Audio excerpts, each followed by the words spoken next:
Petty Keir Starmer has once again ignored national interest in Nigel Farage snub, the rebuffing of Nigel Farage, who could have facilitated some kind of political land bridge between the Labour government and the incoming second Trump administration, smacks of the kind of petulance we have come to expect from this government, one where the national interest is sacrificed for petty ideological reasons.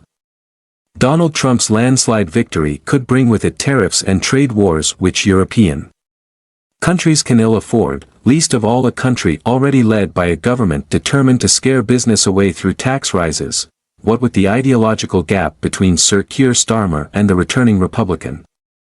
As well as previous comments made by Foreign Secretary David Lammy no less, now would be the time to accept Farage's reasonable proposal, eat some humble pie, and look to guard against any economic hit to the UK. Instead, we are likely to see more student politics from the Labour Party, engaging in the kind of moral high-handedness which cost Vice President Kamala Harris the election, as the Democratic ticket lost touch with its blue-collar base, which cares far more about bread and butter.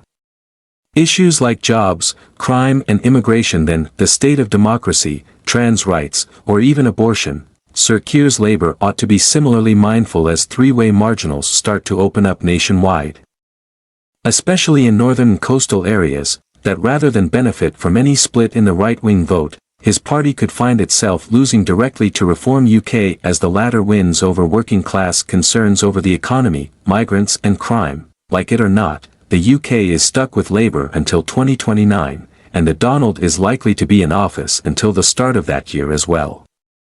We therefore have a direct timeline overlap between two ideological opposites which nevertheless will lead each other's strongest ally.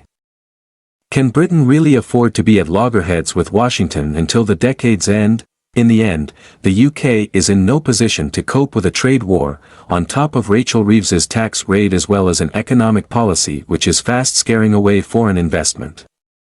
In addition, given the rise of China, the UK needs to work closer than ever with the US when it comes to military and intelligence cooperation, having a foreign secretary in office who has previously called Trump a woman-hating, neo-Nazi sympathizing sociopath and a profound threat to the international order is hardly the best of foundations for all of this.